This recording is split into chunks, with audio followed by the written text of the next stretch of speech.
Part 2. Why is it wise to transform the European Union into a federal state? Chapter 1. What is a federation? I dare say that there are not many people who know exactly what a federation is. Only very few people are able to answer this question, and unfortunately there are more than a few ignorant politicians who talk nonsense about this concept. So, let me first, at the beginning of this chapter, deal with some preliminary matters before I can give a clear answer on the question, what is a federation? Part 1 of this video course on European federalisation dealt with the question, why does the EU administrative system lead to disintegration? I have recorded part 1 month before the Brexit referendum on June 23, 2016. In that video, I explained that the way the European Union is administered is so bad that the Union will inevitably disintegrate. I postponed the recording of part 2 until after the Brexit referendum in order to evaluate its outcome in part 2. The disintegration process of the Union has been ongoing for a number of years, but its cracks have long been hidden and cleverly masked. The banking crisis, followed by the economic crisis, exposed the vulnerability of the euro, and the problems with Greece could all be considered as problems that were imposed from outside of the EU. But in the transition from 2015 to 2016, the nationalistic smeared approach to the refugee crisis and the terrorism crisis, the internal disunity of the EU was laid bare. All are clear signals of a crumbling administrative system. The UK's choice on June 23, 2016 to leave the EU is, until now, the strongest signal of this disintegration process. Actually, it is proof that the EU is already clinically dead. We could see this coming when on February the 19th, 2016, the European Summit agreed to grant Great Britain a domain of decision-making of its own, a separate status. That was clearly an attempt by Prime Minister David Cameron to play down the pressure by Brexiteers to step out of the Union. As it turned out, this was in vain, as we look at the outcome of the referendum. In part 1, I have explained that this separate status was disastrous in view of integration attempts by the EU, but that it, strictly speaking, was an act of federalisation. I concluded that part of my argument by making the observation that it seemed that, looking at it from a federal perspective, in England the victory had started. The federalisation victory, of course. Probably only a few in the UK will realise how federalistic the outcome of February the 19th has been, nor will many acknowledge the fact that the EU's crumbling administrative system is taking us faster towards a federal Europe, and thus the fact that federalists should be pleased with Brexit. This interpretation is backed up by the extreme number of Facebook messages by federalist groups throughout Europe claiming the same message. Brexit gives us a federal Europe. It is taking us closer to the third big revolution in the way Europe is administered in the context of 350 years of European administrative muddling through. A federal Europe. If the United Kingdom will be part of such a federation, we do not know. I hope so. Perhaps sharing the knowledge of this, part 2, will contribute favourably in this hope. You may have a bad feeling recalling Chapter 1, which explained the miserable state in which the EU finds itself today. However, this will be largely compensated for by the pleasant aspects that I present in Part 2. First, allow me to briefly summarise the misery shown in Part 1. Well, the European Union is striving feverishly and convulsively towards further integration, but due to its faulty driving system, exactly the opposite is happening: disintegration. The reason being is the fact that the intergovernmental administrative system is packed with faults. which stem from a system error which will inevitably lead to the EU slowly but surely imploding. Despite all his good intentions, the French Minister of Foreign Affairs, Robert Sherman, made in his so-called Schuman Plan of 1950 the big mistake of putting the endeavours towards the ultimate goal, namely the creation of a federal Europe, into the hands of government leaders. These politicians cannot create a federal state due to the fact that they, in their quality as government leaders, can only set up an intergovernmental cooperation, which is what they have insisted on doing from 1951 until the present day. This is why Europe is administered by a body of 28 unelected members, the European Council. An example of an oligarchy that, under the pressure of increasing conflicts within the EU, more and more desperately tries to restore its crumbling credibility. And what is even worse, these 28 oligarchs of the European Council do not trust each other.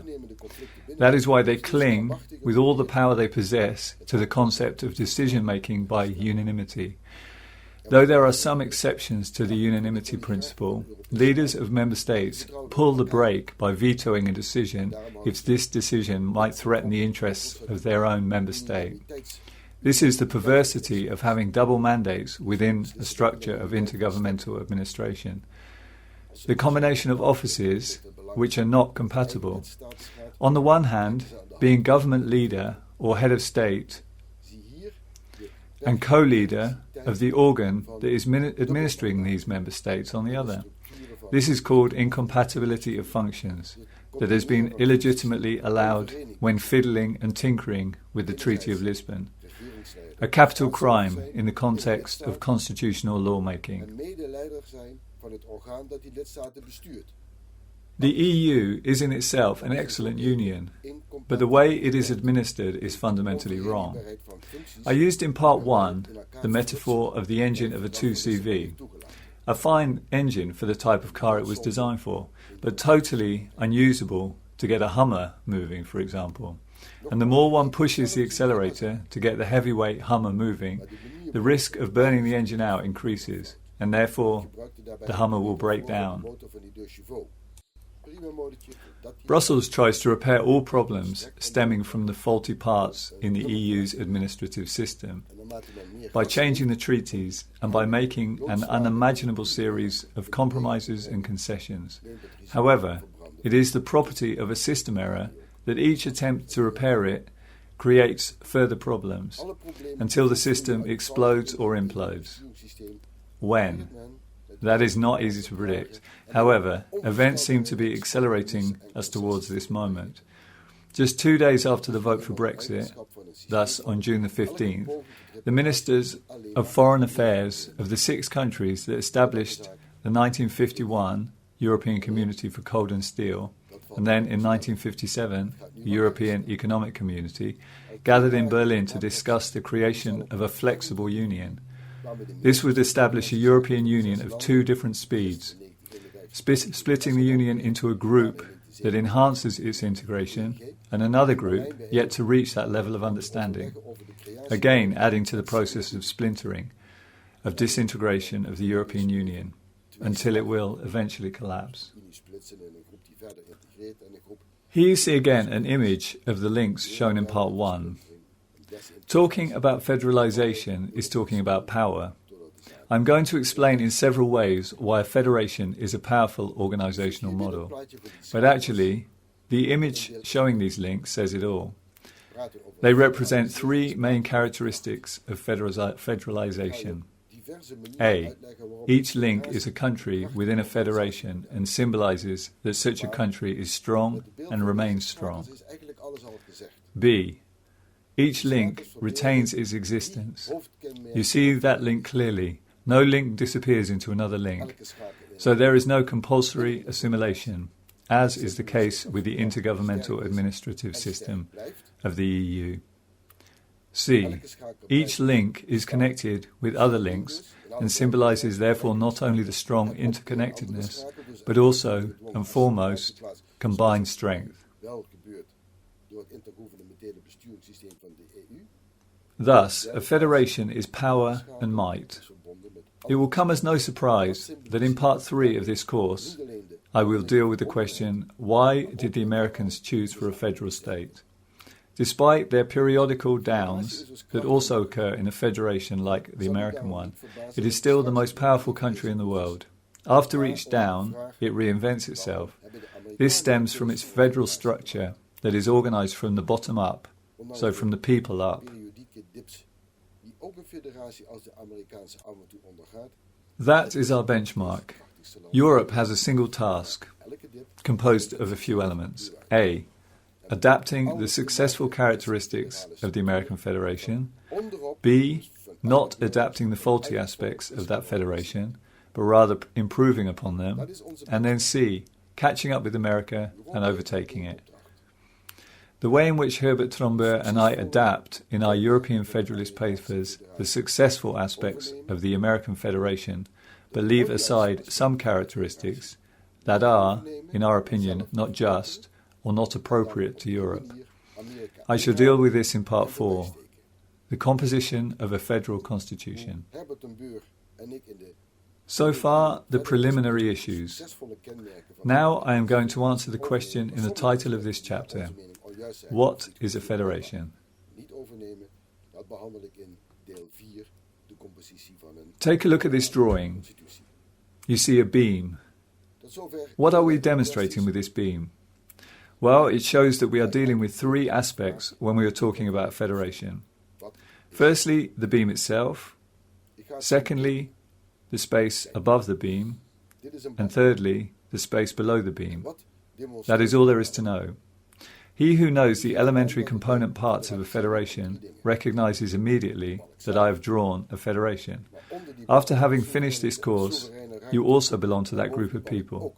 But let me first elaborate on the drawing. Now you see a large building. This is an apartment building. Such a building is in essence a federation. It houses the most important elements of a federation. That is why it is an appropriate example to explain the essence of a federal organization. Within each apartment, there is an owner and he is his own boss. Or he is sovereign and autonomous. Does he want to eat a vegetarian meal 3 times a week? No problem. Does he want to shower twice a day? Go ahead. Does he want to sit on camping furniture? No objection. Watching 4 hours of TV a day? No one impedes this. What is the core of the matter here?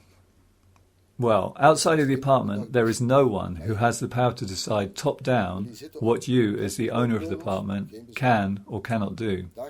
Watch this now. That is the separate status that the United Kingdom acquired at the European Summit on February the 19th, 2016. Having a domain within which you yourself decide what you do or what you do not do. Having this separate status is the same as having sovereignty. However, there are, in such a building, interests and concerns that cannot be fulfilled or looked after by an apartment owner on his own. Interests and concerns like the maintenance of the roof, the foundation of the building, or the lifts, or the central heating systems, or interests like the cleaning of the communal staircases, or the periodic painting of the outside walls. Matters such as these cannot be looked after or solved by individual apartment owners. Those interests and concerns can only be looked after by establishing a body that, on behalf of the owners, will take care of all those matters. If you yourself live in such a building, then you know exactly what I'm talking about. Thus, where caring for common interests is at stake, efficient organisation is required.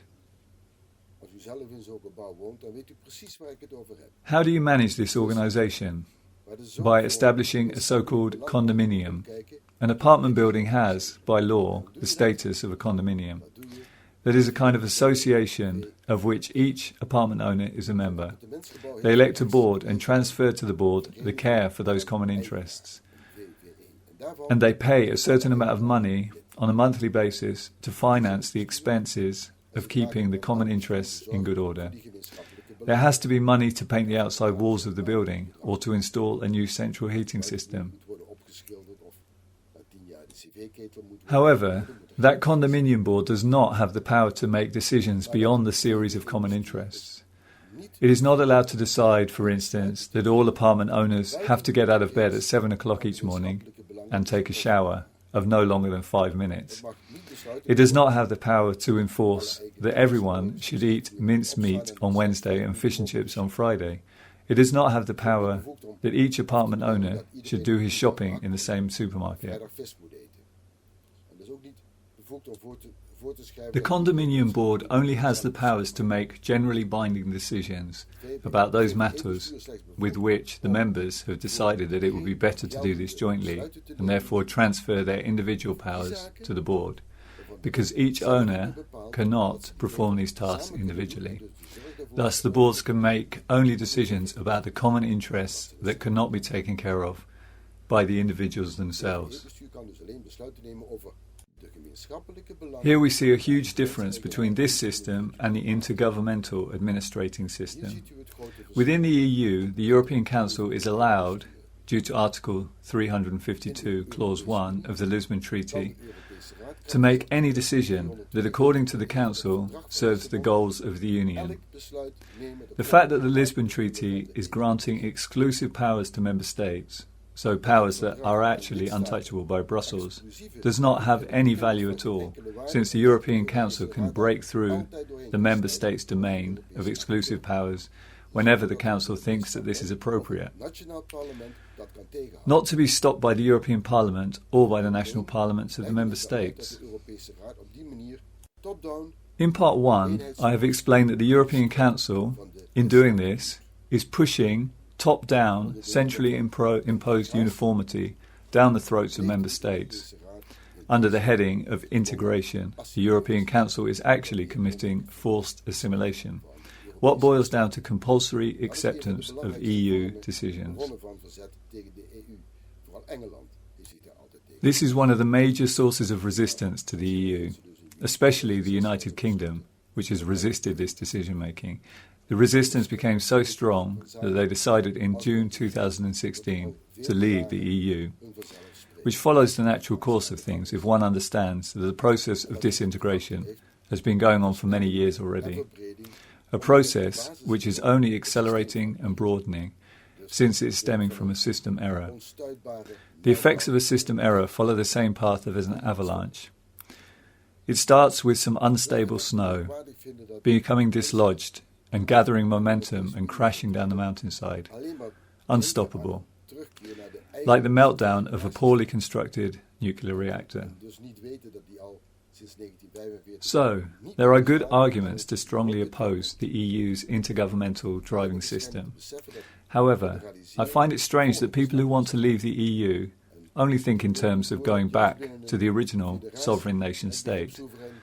Apparently, they do not know that the concept of the sovereign nation state died in 1945. Nor do they realise that this type of state will ever return. Only few seem to understand that federalisation will be the next step, leaving behind a short history of about 70 years of muddling through with intergovernmental European administrating. Even fewer people will realise that within the federal state, that the concept of sovereignty is returning. However, it is sovereignty of a different kind, from the outdated Westphalian type of sovereignty that was the norm between 1648 and 1945. Thus, it will be a sovereignty adapted to suit the requirements of governing large areas, composed of a variety of countries which wants to preserve their own political and cultural identities on the one hand, while on the other, transferring some of their sovereign powers to an administrating body in order to have that body look after common interests and concerns that they, as an individual country, cannot take care of any longer. Let me explain this by showing some drawings. Here is that beam again. Above the beam is the place of the condominium board, competent to make independent decisions on a number of common interests and concerns. But those common interests have to be transferred from the bottom up to the top. Thus, with respect to dealing with these common interests and concerns, the board is sovereign. Again, the board can only make decisions about the interests and concerns that have been transferred bottom up by the apartment owners, which is a limitative series, of course. If the board, for instance, would decide that everybody in the building has to put out their lights at 8 o'clock in the evening, then this decision would be bounced off the beam. Top-down decisions about subjects other than the transferred common interests and concerns are not possible within a federation. In an intergovernmental administrative system, that beam does not exist. It permits any top-down decision due to the fact that the principal and subsidiary, which theoretically should perform as the beam by its meaning, leave to the member states what the member states themselves can do better or even best, does not work within the EU. I've already explained this in part 1. Beneath the beam are many matters about which apartment owners can independently, and thus sovereign and autonomous, make for themselves. Thus, above the beam, the Condominium Board is sovereign with respect to decision-making about a limited number of common interests. Underneath the beam, the apartment owners are sovereign in all other matters. This is called shared sovereignty. The board and the owners share the sovereignty. The board is sovereign with respect to a handful of subjects, the owners with respect to everything else. Thus, the beam operates as a kind of blockade against unjust, or let's say illegitimate, top-down decisions, but also against unjust and illegitimate decisions bottom-up. If the board decides that the cleaning of the staircase will take place on Monday between 10 and 12 o'clock, then the apartment owners do not have the power to change that decision unilaterally. Such a quasi-autonomous bottom-up decision will be bounced by the beam, because making decisions about the cleaning of the staircases is entrusted to the board and not to the apartment owners, except when there is a procedure which allows the owner to adapt the decision-making by the board, and this procedure is also neatly organised.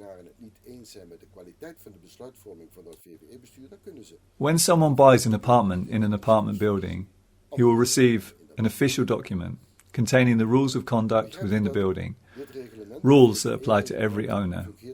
For instance, there may be a rule that you cannot drill holes in the walls after 8 o'clock in the evenings or on Sundays, and, for instance, that external sunshades should have the same colour.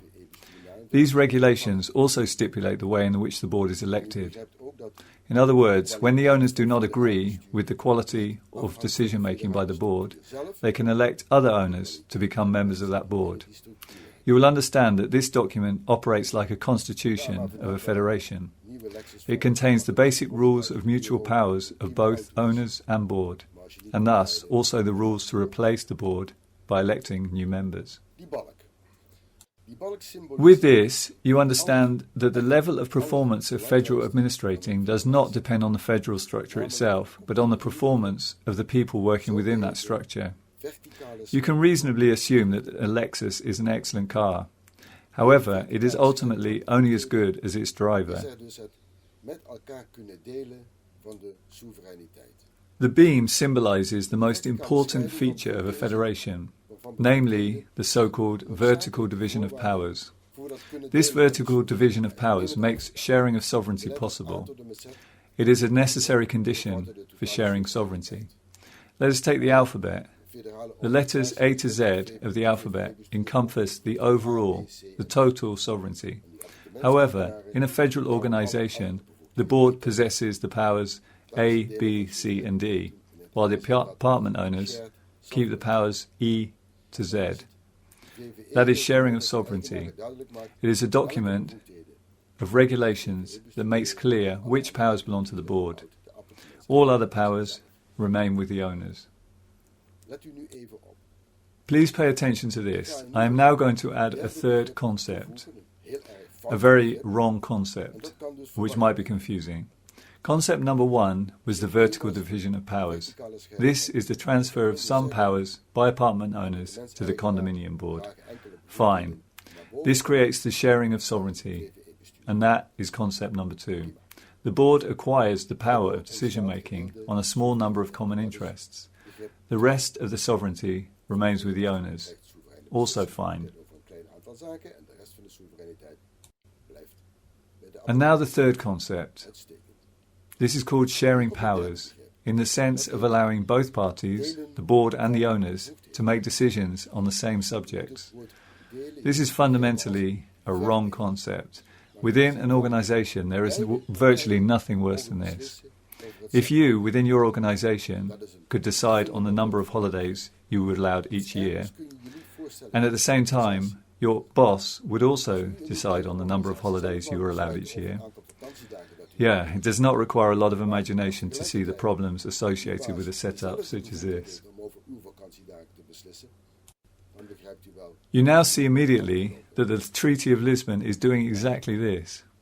It allows both the Union and the Member States to make decisions on a number of the same subjects, with some incantations in the attachment of the Lisbon Treaty, namely Declaration number 18, which attempts to prevent conflicts when a Member State and Brussels make decisions on the same subject. The mere fact that the treaty allows sharing of powers is an aspect of the system error that I have explained already on several occasions. You will undoubtedly realise that we have here a major source of conflict. Add this to the right of the European Council to make any decision that, in the opinion of the Council, is serving the goals of the Union, thus pushing aside the principle of subsidiary. Add to this also what I've been saying about integration as forced assimilation. Then you have an explosive mixture that can explode in such a way that it sucks out the air of the European Union, leaving it to implode. This is not the case in a federal organisation. Probably you recall that this resembles largely the concept of a cooperative. This is true. The organisational models of federations and cooperatives are brothers and sisters. A cooperative is a very strong form of organisation. The top possesses powers to decide on matters of common interest, and the lower part has the power to decide on everything else. With these observations, I conclude Chapter 1, which looked at the question, what is a federation? In the next chapter, I shall deal with the question, where is this kind of thinking coming from?